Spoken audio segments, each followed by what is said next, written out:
ketemu lagi di Saya Podcast Indonesia, kanal psikologi untuk bangsa.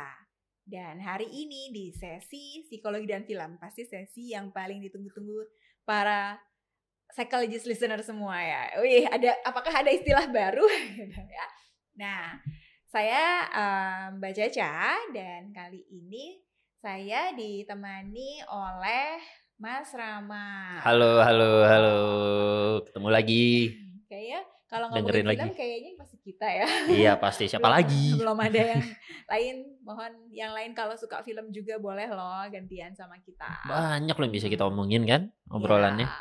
Baik Mbak, Mas dosen dari psikologi UP maupun di luar para mahasiswa sana. Atau para dosen-dosen psikologi di luar sana atau yang bukan dosen pun juga kalau tertarik mau ngomongin film dan psikologi boleh ya, di sini. banget kita ya. Iya, di sini kami ya gitu. Oke, hari ini kita ngomongin apa sih gitu ya.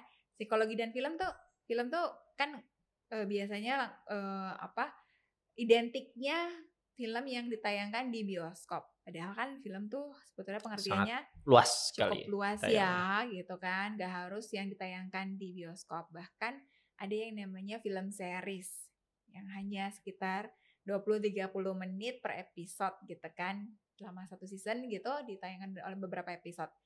Dan kalau ngelihat dari baju saya nih merah biru, ngapain sih, cerah banget merah biru. Dan kalau ada yang tahu ini ada bengal gitu, kita bakalan, ini kelihatan gak sih?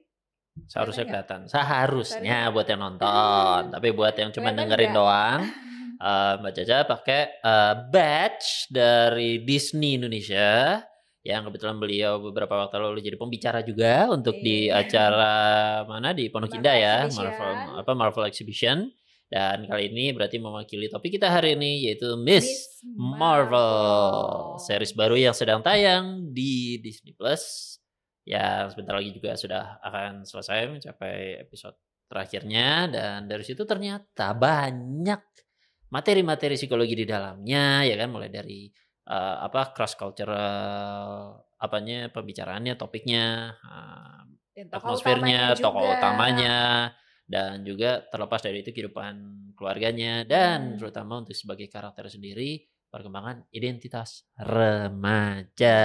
Itu dia, itu yang cukup menarik, kayaknya nggak habis-habis ya topik itu dibicarakan gitu kan. Dan itu juga yang diangkat oleh Marvel gitu pada karakter terbarunya yaitu Miss Marvel ini gitu. Eksplorasinya jauh banyak, dan kita udah tahu kalau tayangan-tayangan, series, film untuk eksplorasi remaja tuh sangat banyak, sangat unik. Tapi untuk yang Miss Marvel ini boleh dibilang keunikannya adalah dia mengangkat tema komunitas agama yang populer di negara kita, ya kan? Ya sama kayak waktu saya ngomongin di Marvel Exhibition minggu lalu ya, hari Minggu tanggal 3 Juli 2022 kemarin.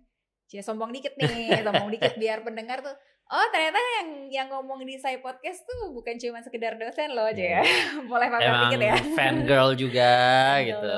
Dosen juga punya kehidupan di luar gitu. Kita fangirl dan fanboys juga. Jadi ya tanggal 3 Juli kemarin itu saya diminta langsung oleh Disney untuk jadi pembicara di acara Marvel Exhibition ngomongin tentang Kamala Khan atau Miss Marvel ini. Dan saya ngomongin dari sudut budayanya ya. Itu ngomongin kayak persamaannya atau apa sih bisa dibandingin budaya Pakistan, budaya muslimnya Kamala dengan di Indonesia kayak gitu. Nah, tapi ya itu mungkin kita bisa obrolin juga sedikit di sini ya, Mas. Terus gimana? Waktu pas ngobrolin itu? Waktu ngobrolin itu tuh saya beneran niat pakai baju Pakistan, pakai henna, pakai bengal gitu ya. Terus ternyata ya banyak yang cukup tertarik dari Disney-nya juga. Iya, benar begini ya, dari orang-orang Disney yang di Indonesianya kayak gitu kan. Bahwa ada beberapa persamaan, misalnya dari sisi merayakan hari raya, upacara pernikahan, dan kepercayaan terhadap jin. Itu heboh banget itu pada saat tayang episodenya. di apa ya, comment section ya kan, di sosial media, di segala macam itu rame dan menjadi hot topic tersendiri pada saat pembahasan itu kan. Dan di episode selanjutnya dibales, dijawab ya kan dengan member dari Red apa? Saya lupa tuh. Red Dagger. Nah, Red Dagger itu dengan penjelasan yang sangat sederhana dan udah selesai pembahasannya. Dibilang katanya kalau Thor mendarat di Pakistan juga ya dia bakal dibilang jin, selesai gitu. Iya, memang kan karena apa namanya?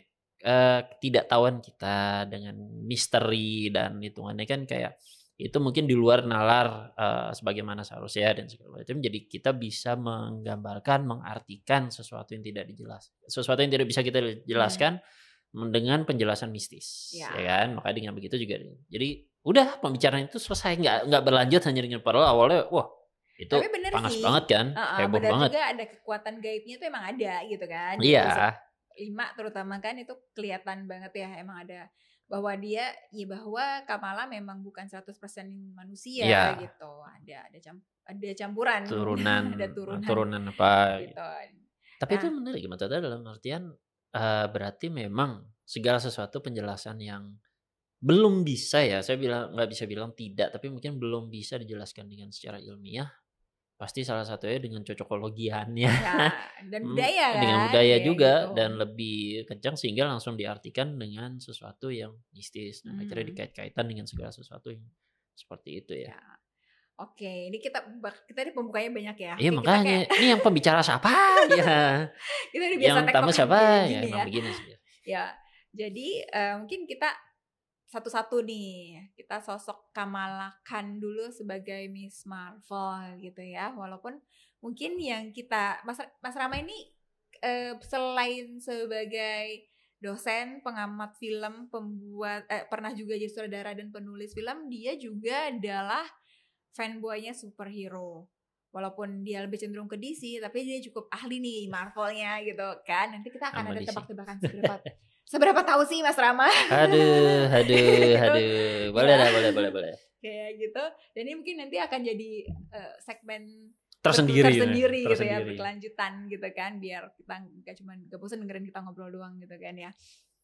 Nah, jadi yang pertama nih pengen saya obrolin gitu sama Mas Rama adalah sebetulnya Miss Marvel ini kan ada beberapa ya, bukan cuman Kamala Khan gitu ya, tapi yang diangkat di series ini adalah Kamala Khan kayak gitu, seorang remaja perempuan berusia 16 tahun beragama Islam, keturunan Pakistan yang tinggal di New Jersey, Amerika gitu kan.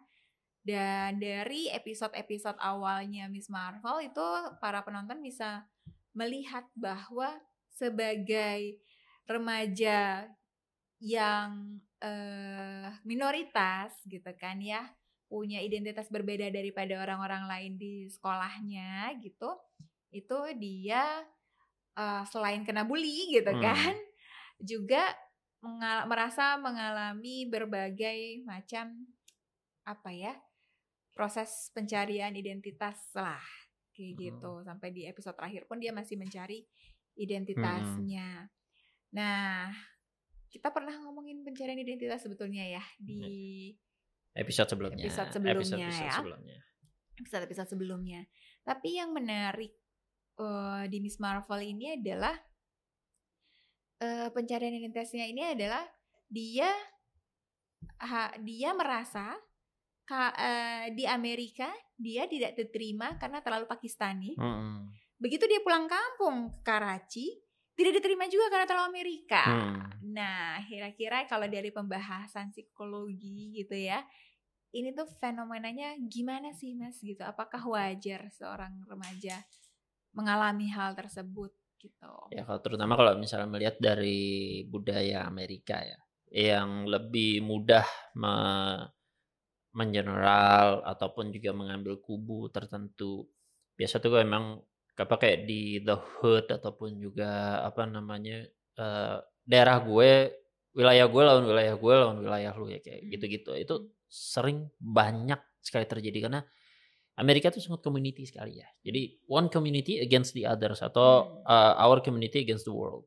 Sehingga begitu pas dia sudah memiliki ataupun juga mengambil atribut dari community tersebut, dia sudah teridentifikasi dengan community tersebut. Padahal mereka banyak mengedepankan kalau I cannot define. Saya tidak bisa didefinisikan dengan satu community tertentu. Nah, Kamala Khan dengan budaya keluarga dari Muslim itu udah atributnya dia di Amerika. Nah, sedangkan di Amerika sendiri itu dia minoritas. Nah, sehingga dari situ dia mendapatkan diskriminasinya. Susah nyari teman, ya kan, susah nyari kelompok dan juga di kelompok. Tapi begitu pas pulang ke Pakistannya, dia membawa atribut kalau dia pernah di Amerika. Nah, sehingga dia mendapat penolakan dari kubu Pakistan. Dan dari situ makanya jadi kayak dia merasa jadi gue di mana dengan itu. Dan remaja di luar sana pasti banyak. Kalau misalnya satu udah join satu geng, padahal dia sebenarnya cuman kayak kerja kelompok, cuman sekedar kenal, tapi begitu pas join sama geng lain pasti, ih lu kan udah deket sama dia, lu udah temenannya. Nah, kena lagi nih kayak gini. Jadi gue temenannya sama siapa nih gitu kan. Jadi gue kelompok mana nih gitu. Nah, makanya itu poinnya kenapa krisis identitas terutama dalam tahapan remaja. Itu terjadi karena mereka terlalu terdefine oleh satu atribut yang menempel pada dirinya terlepas dari community manapun yang mereka gabung atau join ataupun semacamnya. Nah, padahal sebenarnya bisa kok lepas ataupun bisa menambah sehingga itu jadi atribut tambahan. Seperti yang tadi Mbak Caca bilang, saya dosen iya, sutradara iya, penulis iya.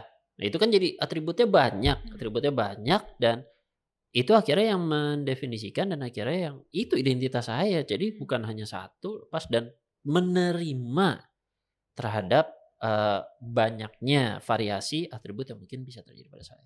Terlepas dari itu, ngomongin bola, ayo, ya kan? Saya juga pemain bola, Gunners juga, langsung disebut tuh. Jadi memang banyak yang bisa itu. Dan ternyata pada saat ngobrol dengan orang tersebut, berteman dengan orang tersebut yang ternyata atributnya banyak, itu bisa seru banget dan banyak dan seru. Kita melihat layernya dan segala. Itu individu itu seperti itu. Jadi jadikan itu kelebihan ya. Benar. Kalau kita punya banyak identitas kan. Jangan takut, jangan disembunyikan, jangan malu, terima gitu. Karena kan sebetulnya banyak banget ya di Indonesia itu yang misalnya remaja gitu ya, yang berasal dari orang tua dengan beda budaya. Benar. Gitu kan. Nah itu biasanya males deh gue ke keluarga ini karena gue gini. Di sini nggak diterima, di situ nggak diterima. Enggak, padahal bisa jadi sesuatu kelebihan. Benar. Gitu kan. Bisa jadi ngobrolinnya lebih banyak hal karena lebih banyak tahu. Betul. Ada dua budaya yang dia tahu gitu kan. Betul. Nah, apalagi nanti kalau misalnya udah dewasa dikit, biasanya bisa disuruh nyari jodoh kan, yang saudara, sewilayah, sedaerah. Masih kan kayak gitu. Padahal masih kental sekali di sini. Di Indonesia tuh tapi sebetulnya dan di film Miss Marvel ini itu mau di pelan-pelan seperti diarahkan untuk Disney kan mau menuju diversity nih gitu kan, termasuk juga di film Miss Marvel kakaknya Kamala yang orang Pakistan gitu menikah dengan perempuan Muslim yang kulit hitam ya, dari negro gitu ya, Afrika Americano ya, kayak gitu ya, African American ya, kayak gitu. Ya itu kan contoh bahwa ya bisa tuh beda budaya kayak gitu kan. Bahkan sebetulnya bukan cuma beda budaya, kakek nenek buyutnya Kamala beda ras, satu manusia satu jin. Makanya kan lebih diversity lagi. Kayak gitu. Jadi itu yang mau dikemukakan ya, mau dikedepankan oleh Disney di film Miss Marvel ini gitu. Dan Indonesia juga makanya dengan berbagai budaya yang ada, dengan berbagai turunan yang ada gitu kan, diversity-nya sebenarnya kita lebih diversity daripada Amerika gitu kan. Dan biasanya hasil keturunan yang diver itu lebih cakep ya karena campurannya gennya lebih bagus makanya. Kayak gitu. Nah, terus juga ngomongin remaja nih ya, ngomongin remaja juga yang terlihat kan. Kalau cuma mau ngomongin remaja pencarian identitas, kenapa harus ngomongin Miss Marvel? Spider-Man juga bisa gitu kan ya, kayak gitu misalnya. Kalau kita ngomongin Marvel gitu ya. Tapi di Miss Marvel juga ada keunikan, yaitu budaya yang ada di Miss Marvel ini, budaya Pakistan, budaya Asia gitu ya. itu biasanya orang tuanya dibilangnya tiger mom gitu. Nah. Budayanya tuh lebih otoriter gitu. Terlihat kan Kamala tuh mau keluar malam aja susah banget gitu. Apalagi keluar malam sama cowok. Waduh, tambah susah lagi kayak gitu kan. Dan itu tidak dihadapi oleh remaja-remaja Amerika yang western gitu, yang kulit putih budaya barat. Nggak dialami tuh sama Peter Parker kayak gitu. Nah, gimana sih sebetulnya pola asuh si otoriter ini, authoritarian parenting style gitu ya, terhadap remaja, apalagi kan remaja udah mulai menolak gitu ya. Ada semacam gap antara atau perang gitu antara remaja dengan orang tuanya gitu kan. Nah, itu gimana tuh? Oke, kalau dari perkembangannya ya, dari sini. Remaja tuh memang tahapan-tahapan usia transisi menuju dewasa. Di mana secara emosional, ya kan, secara psikologis dia merasa dia sudah bukan anak-anak lagi. Dengan identitas dia sudah bukan anak-anak lagi, maka dia sudah akan menolak yang namanya aturan orang tua. Padahal dia lupa selama masa transisi ini dia masih tetap harus ikut pada peraturan, ya kan? Karena bayangan dia, gue udah bukan anak lagi, gue udah gede. Nah, kalau kata Britney, I'm not a girl, not yet a woman. Di tengah-tengah tuh belum tahu. Nah, soalnya bayangannya pada saat dia udah bukan anak-anak lagi dan dia melihat orang dewasa, bebas dari aturan, jadi bisa seenaknya. Bayangannya seperti itu. Nah, sehingga dia jadi punya waham ataupun juga pemahaman dalam realitanya, gue udah gede, ngapain diatur-atur, seperti itu.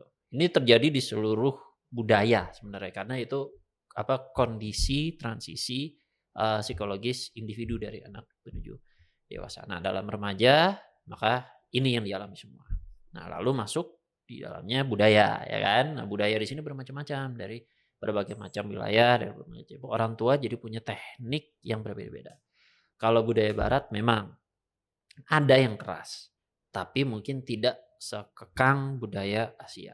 Karena budaya barat yang mungkin ada beberapa bisa diikuti dengan beberapa budaya di Sumatera mungkin ya, yang perantau, yang begitu pas keluar SMA mereka merantau, ataupun juga selama sekolah merantau dibiarkan keluar. Budaya barat pun juga seperti itu. Selesai SMA, kuliah, mereka merantau keluar dan sudah bukan diizinkan ya, malah di-push mungkin sama orang tuanya, sono keluar dari rumah segala macam karena udah gede. Makanya kan kayak ngekos ya kan, dorm ataupun apartemen, makanya udah lepas dari orang tua. Nah, berbeda dengan budaya Asia, terutama untuk di Jepang, Asia Tenggara seperti di Indonesia. Yang bahkan sampai menikah pun biasanya itu tidak boleh keluar rumah sama orang tuanya, makanya terjebak dengan fenomena sandwich generation. Tapi itu mungkin untuk pembicaraan lain waktu di episode waktu. Nah, tapi di sini yang kita bahas adalah bagaimana budaya di Asia, terutama di Asia Tenggara dan di Indonesia, yang bahkan sampai menikah pun tidak boleh keluar rumah karena memang budaya di sini memang bersama, kebersamaan komunal keluarganya ya, komunalnya itu. Nah, sehingga model terlihat bagaimana penggambarannya di series Miss Marvel ini, ya kan, dimana orang tuanya sebisa mungkin ya komunalnya itu kan, jadi seluruhnya kumpul di rumah dan segala macam, apalagi dia perempuan dan ada beberapa terutama budaya Muslim yang sangat mengekang anak perempuannya, ya kan, sehingga tidak boleh sembarang keluar bermain dengan dengan perempuan, dengan teman perempuan lain, apalagi dengan laki-laki. Sehingga memang bagaimana faktor budaya itu sangat kuat, sangat berpengaruh dan akhirnya menjadi salah satu penentu gaya asuh yang muncul pada orang tua kepada anaknya. Nah, sehingga maka penolakan anaknya pun juga akan bervariasi. Ada yang benar-benar berontak banget, ada yang akhirnya nurut karena nggak punya pilihan. Varian sekali itunya respon dari anaknya. Oke, nah selain itu tuh ya Mas, tadi kalau kita udah ngomongin remaja pencarian identitas ya di Miss Marvel, terus udah gitu juga parenting style-nya di Miss Marvel ini otoriter banget gitu kan ya. Terus yang menarik lagi yang bisa kita bahas gitu di Miss Marvel ini adalah Kamala kan adalah seorang fan girl gitu. Jadi cosplayer juga. Cosplayer gitu kan. Dan ceritanya di universe itu para superhero itu real. Ada Captain Marvel itu beneran ada, Hulk itu beneran ada, Thor itu beneran ada dan yang lain-lainnya. Nah, ini juga bisa masuk ke satu konsep di psikologi yang individu yang terlalu ngefans sama idolanya itu celebrity worship gitu kan. Nah, gimana ya rasanya gitu? Mungkin gimana nih gitu untuk gimana rasanya kalau misalkan kalau remaja di sini siapa sih ngefans sama BTS gitu ya? Atau ngefans kalau yang cewek mungkin ngefans sama Blackpink gitu ya. Terus tiba-tiba halo Lisa. tiba-tiba kamu jadi diminta jadi anggota personal Blackpink yang baru gitu tuh kan. Wow ya, itu kan yang terjadi di Kamala gitu kan. Dia tuh ngefans banget sama Captain Marvel. Terus tiba-tiba dia punya kekuatan super yang membuat dia juga jadi superhero seperti idolanya. Nah, itu satu mungkin bisa diceritakan dulu tentang celebrity worship itu. Dan di celebrity worship itu ada yang namanya interpersonal kalau nggak salah ya. Ada dimensi yang itu yang dia merasakan apa yang dirasakan oleh idolanya itu gitu. Nah, ini terjadi di si Miss Marvel-nya itu. Nah, gimana tuh? Wajar gak sih gitu kan? Nah, responnya bagaimana ya? Karena memang itu kejutan lagi tadi untuk pada masa transisi itu, di mana dia belum siap dengan kehidupan barunya ini kan. Dan memang kesulitannya adalah kita cuma menganggap pada saat celebrity worship, kita menganggap selebriti tersebut mengalami kehidupan yang ideal, ya kan, mengalami kehidupan yang ideal berdasarkan bayangan dari individunya itu. Terlepas kehidupan aslinya benar-benar ideal atau tidak, itu kan yang tidak dipahami. Itu makanya salah satu pemahaman celebrity worship yang bisa mengarah ke hal yang salah, ya kan? Karena dia menganggap Miss Marvel itu kuat, Miss Marvel itu sempurna, Miss Marvel itu Captain Marvel itu sempurna, Captain Marvel itu kuat, Captain Marvel itu. Nah, karena itu makanya kuat, dia bisa ngelawan segala macam. Gue juga harus bisa dan segala macam. Nah, di situ kan pemahaman ideal yang dimiliki oleh si Kamala Khan ini. Nah, tapi pada kenyataannya setelah dia menjalani yang bahkan tidak nyampe 10% dari perlawanan Captain Marvel, dia merasa kalau gila ini ternyata lebih rumit. Nah, makanya realitanya nih hancur karena dia menemukan ternyata tidak seideal yang saya bayangkan gitu.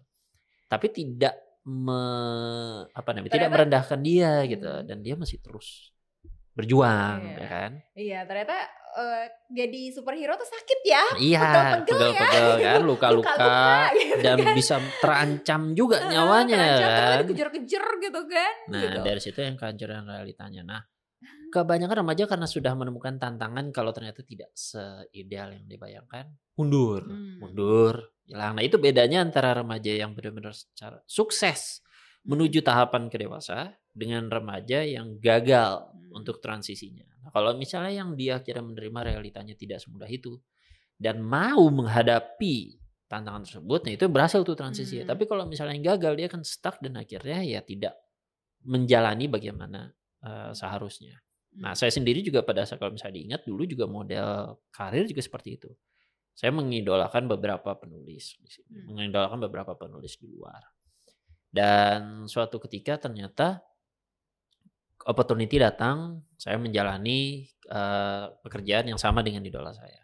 Dan memang benar tidak semudah seperti yang saya bayangkan. Tapi saya tidak berhenti, terus. Karena pada akhirnya dari sini saya lupa quote dari siapa. Karena dia menjelaskan kalau berjuanglah, raihlah mimpimu di mana idolamu bikin sampai idolamu adalah sainganmu. Jadi kayak dulu gue mengidolakan dia, tapi sekarang begitu pas udah profesional, gue head to head sama idola gue di mana kita menuju karir yang sama. Jadi itu ini kutipan yang bagus banget gitu, di mana kayak kita terus berjuang, kita terus berkembang sampai di mana idola kita adalah saingan kita. Keren. Nah, itu tuh ya. Kalau misalnya quote-nya adalah berjuanglah sampai idolamu menjadi sainganmu. Di situ kan. Makanya jadi kalau misalnya ngefans sama BTS, nyanyi terus, bikin sampai akhirnya kita berebut venue untuk kayak siapa nih yang tampil gitu kan. Berawal dari opening sampai akhirnya duet. Kan? Keren ya. Dari situ mungkin Miss Marvel akan ketemu sama Captain Marvel. Arahnya dibawa ke situ, di mana dia dari idola mungkin nanti akan team up kalau dalam bahasa komiknya, team up. situ. Bakalan team up, bakalan gabung ngelawan musuh bersama mungkin gitu Ya. ya. Gitu. Apalagi arah dari Phase 4 ya kan, dari Marvel masih misteri nih. Kita belum tahu, meskipun Kevin Feige udah menyiapkan something yang mungkin nanti baru akan di-announce di Comic-Con 2022. Akhir Juli ya. Wih, gak lama lagi dong berarti ya. Iya. Nah, terus yang menariknya lagi dari Miss Marvel itu ya, dari beberapa episode yang sudah tayang ini adalah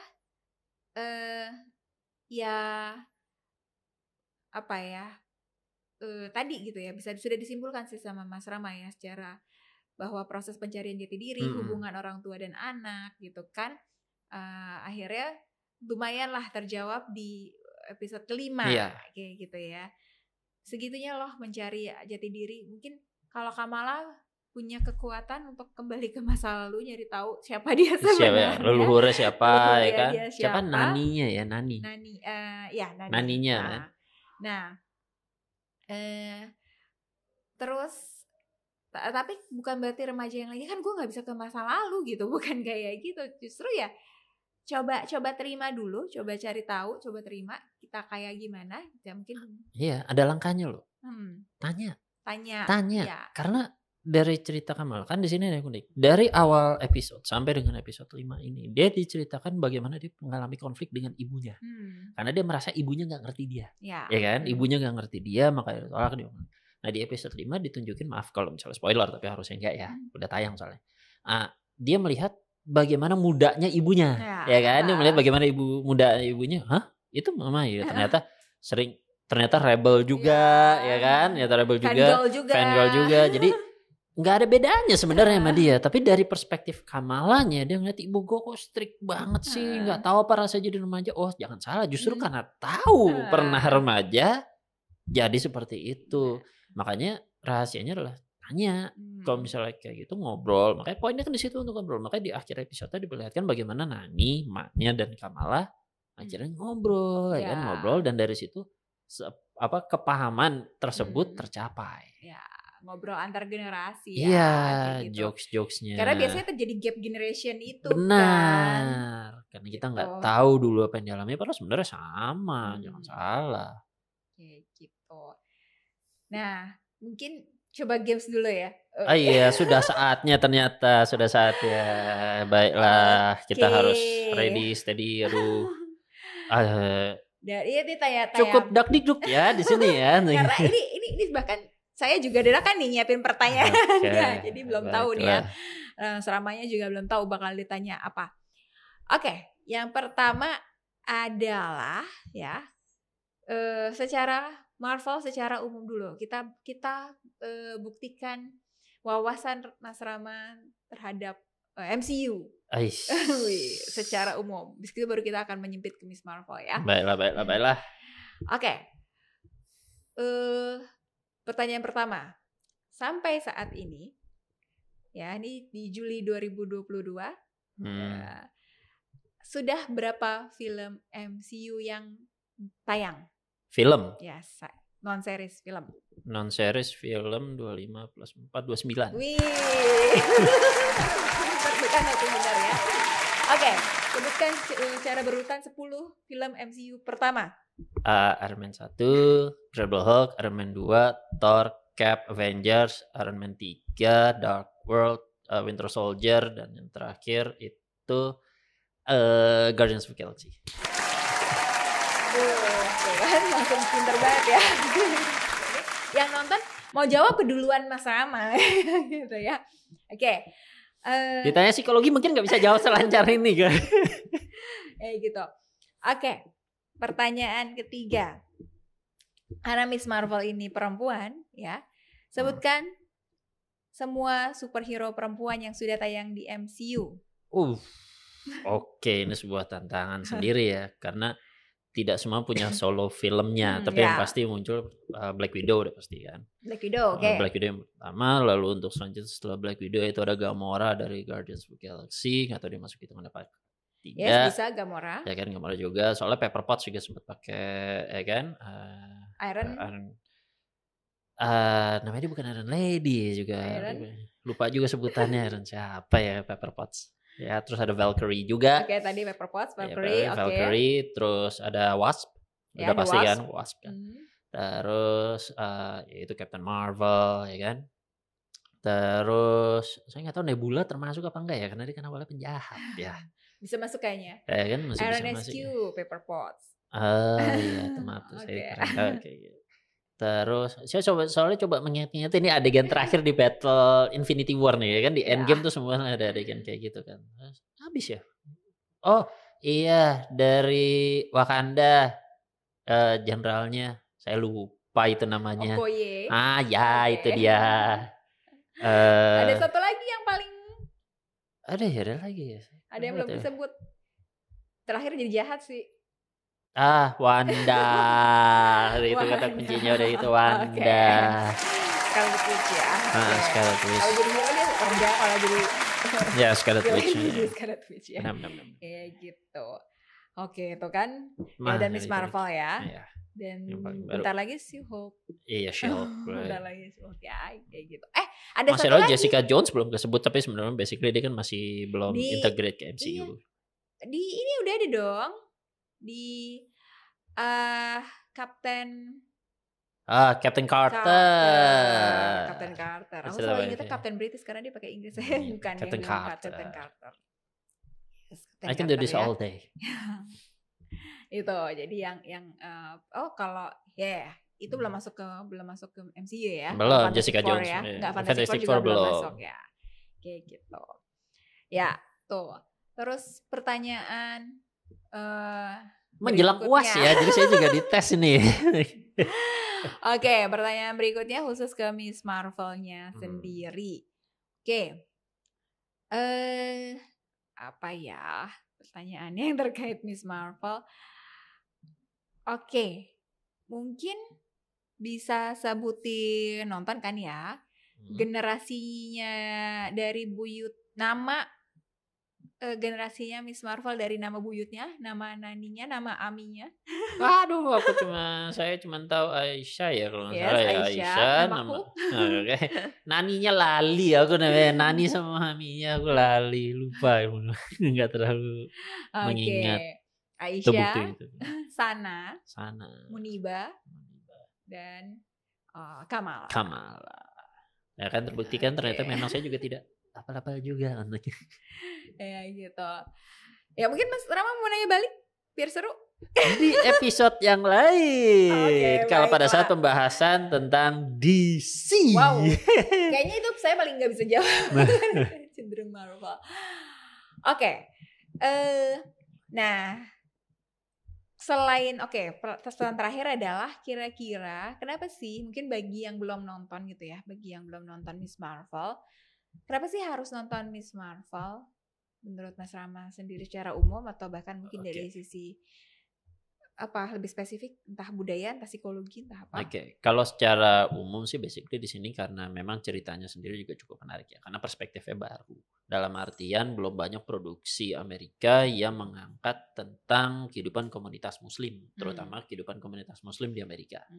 Dan ternyata cukup menariknya adalah ya kalau misalnya kalian lihat deket lah dengan kehidupan kita. Ada yang nyuri sendal juga ya? Di masjid itu ditampilin gitu. Itu kecil tapi kalian tahu gitu. Iya, itu terjadi, itu ada gitu loh. Nah, itu salah satu alasan kenapa menonton kalau misalnya secara umum ya. Secara spesifiknya kebetulan ini memang cerita superhero yang memang sangat mudah sekali terjual dan mudah sekali dipahami. Ya jadi kita bisa melihat bagaimana perjalanan hero-nya. Nah, hero-nya juga bukan yang kayak terlalu powerful, terlalu super kayak macam member Avengers, Captain America, Iron Man, Thor dan Hulk juga. Ini memang kayak remaja yang masih mencoba yang ngetes power. Terkadang masih suka iseng, masih suka idealis, egois dan semacamnya. Dan ngelihat jatuhnya dan nanti kita masih menunggu gimana dia bangkitnya lagi. Dan kekeluargaannya pun mungkin memang lebih relate buat yang perempuan kali ya. Dan dengan kedekatan Kamala dengan ibunya. Dan dari situ ternyata juga enjoyable. Karena tipikal Disney nyaman.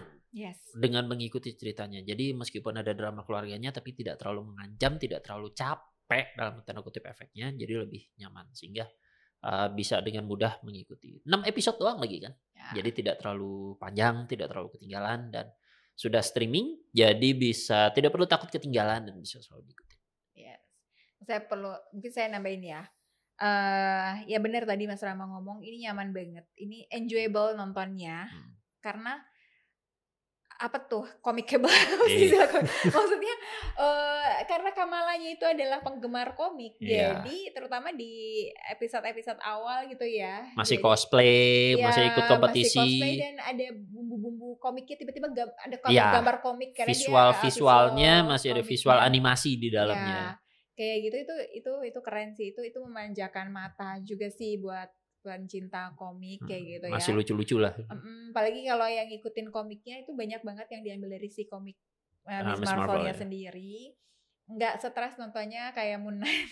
Iya, itu gitu. Terlalu misteri dan terlalu psikologis sebenarnya. Iya, terlalu psikologis bisa sih kita bahas, tapi berat banget. Iya, di situ poinnya. Jadi bedanya dengan series yang lain yang mungkin agak berat, kurang paham ataupun juga itu ini dark nyaman, gitu. Ini nyaman. Moon Knight itu terlalu dark juga, kalau dibahas dari psikologi itu sangat berat gitu. Nanti yang nonton apa sih gitu. Kalau request banyak bisa kita bahas. Kalau request banyak bisa kita bahas. Kayak gitu.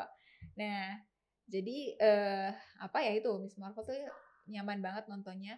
Apalagi mungkin penonton Indonesia yang ini kan dari apa? Yang mungkin ada yang suka India, nah itu ada musik-musik Indianya. Tapi nggak ganggu kalau yang sampai maksudnya, gue nggak suka India, nggak apa-apa juga sih, dengerin itu nggak terlalu masalah ya, nggak terlalu ganggu ya Mas Rama, buktinya tetap enjoy nonton walaupun nggak suka India. Iya, nggak nyampe 5 menit 10 menit ngambil apa adegan dan enggak. Ya kayak gitu. Terus apa ya? Dan mungkin di sini ada rahasia-rahasia nanti untuk menuju jawaban di Marvel Phase 4. Yes. Karena power itu sendiri kalau mau teori konspirasi dan segala macamnya sih bisa berpotensi dugaannya itu mungkin berkaitan dengan Ten Rings ya dari Shang-Chi. Dari Ten Rings gitu ya. Jadi mungkin ada clue-clue di situ buat para konspirator Marvel di luar sana yang memang masih mencari clue untuk apa yang terjadi di Phase 4. Nah, mungkin di sini akan ada arahnya, akan ketahuan bagaimana. Ya, banyak sih teorinya ya, Ten Rings, Inhuman, Captain Marvel ya, Eternals kayak gitu ya. Jadi banyak sekali. Nyambungnya, kayaknya saling nyambung gitu sih mungkin nanti di Phase 4 ini kayak gimana. Terus juga mungkin saya boleh sedikit tambahin tadi ya terkait sama apa ya? Isu-isu Muslim gitu ya, itu cukup diangkat dari yang ringan tentang pencurian sepatu di masjid, pencurian sendal sampai pemilihan kepala ya, pemimpin Dewan Masjid, yang perempuan yang mengajukan diri. Ya, jujur ya, boleh ya sih ngomong, boleh ya, boleh ya ngomong ya. Saya sempat sebagai perempuan, saya merasakan apa yang dirasakan oleh Nakia dan Kamala waktu ke masjid. Ini kalau yang lain cowok mungkin nggak terlalu ngerasain ya, tapi kalau perempuan mungkin kalian yang di luar sana juga mungkin merasakan bahwa termasuk di Indonesia dengan negara mayoritas Muslim, semacam terdapat perbedaan untuk perlakuan jamaah, untuk Muslim dan Muslimah gitu ya, untuk cowok dan cewek di tempat wudhu, di tempat sholat kayak gitu ya. Fasilitas perempuan kok kayaknya lebih tidak diperhatikan dibanding fasilitas untuk laki-laki. Dan itu diangkat kayak gitu. Itu emang iya benar-benar kalau di perempuan tuh kayaknya banyak keran yang rusak, banyak ubin yang patah tapi nggak dibenerin gitu ya. Makanya realita yang digambarkan dalam series tersebut itu makanya pendekatan filmmakersnya, makanya dipilih filmmakersnya pun juga filmmakersnya Muslim. Penulisnya pun juga penulisnya Muslim sehingga benar-benar mendapatkan perspektif yang seadanya dengan kehidupan Muslim tersebut. Iya, dan itu bukan untuk menjelek-jelekan Islam atau menjelek-jelekan Muslim gitu, enggak gitu. Tapi memang tidak mengglorify juga, memang tidak dibagus-bagusin karena kenyataannya seperti itu. Seperti itu. Jadi memang penggambaran sejujurnya itu mungkin juga salah satu bumbu kenapa kayak enjoyable karena gue kenal ini begini gitu. Ya memang kebetulan cerita-cerita superhero aja. Termasuk juga naik motor berempat, ini budaya sih. Naik motor berempat tuh kayaknya gue kenal di mana gitu. Pakistan sama Indonesia nggak beda jauh ya, naik motornya berempat, nggak pakai helm. Nah kan, Gitu. Dan budaya ada sejarah ya, sejarah negara yang dijajah. Negara yang dijajah, migrasi Itu harus ke kerasa Pakistan. sih gitu ya, kayak gitu ya. Seperti itulah. Jadi tonton Miss Marvel ternyata produk terbaru dari Marvel sebelum nanti menunggu She-Hulk. Yes. Sebagai produk series terakhir ya di Phase 4 ya berarti. Dan nyambung kayaknya ke She-Hulk. Soalnya ada si agen yang nangkepin superhero itu. Ya saya juga lupa itu. Aduh apa namanya? Ya, dan itu juga ya itu ini juga ya bagi mereka kan diomelin gitu ya, disindir lah pas pakai sepatu di sejadah ya kayak gitu kan. Itu juga nah itu bagus tuh diangkat gitu bahwa ya nggak boleh kayak gitu kan kayak gitu. Jadi banyak banget lah kerasa ya gitu. Ngobrol lagi ustadznya lagi ceramah. Iya. Jadi kayak relate banget kayak tidur, gitu ya. Tidur kalau salat Jumat kayak gitu. Terus ketemu pas lebaran ketemu auntie Illuminatis yang mungkin kalau di Indonesia ditanya tante-tante gitu kan bisa nanya kapan nikah, kapan lulus, gitu, dari pertanyaan kapan lulus, kapan nikah, kapan punya anak. Itu juga ada. Gitu semua budaya itu kan sih. Relate banget deh. Jadi terlepas meskipun saya adalah fans DC, saya juga tetap menikmati cerita-cerita Marvel karena pada dasarnya saya penggemar komik. Terlepas itu mau DC, Marvel, Image, Top Cow, Dark Horse dan semacamnya dan juga semuanya saya tetap enjoy. Oleh karena itu maka ya udah saya aja penggemar komik telan dan memang enjoy ini saat-saat yang menyenangkan ya, untuk jadi fans komik karena ya, banyak nih dari situ makanya enjoyable-nya. Oke, mungkin terakhir bisa kalian komen. Abis ini kita mau bahas apa? Ada permintaan Thor? Mungkin atau apa? Ya, nanti mungkin She-Hulk atau mungkin juga nanti harus superhero sih. Ada yang kalau misalkan pengen KKN Desa Penari dong dibahas, boleh. Apa yang paling ini ngeri-ngeri sedap? Ngeri-ngeri sedap, itu masalah keluarga dari situ kan, terutama ada budaya pula lagi budaya Batak di situ. Ya, kayak gitu. Itu kan film-film Indonesia, jadi kita tidak hanya Hollywood, tidak hanya itu, lokal pun juga bisa. Boleh, kayak gitu. Oke, terakhir adalah quote-nya Kamala yang saya harap hadir nanti di episode terakhir. M.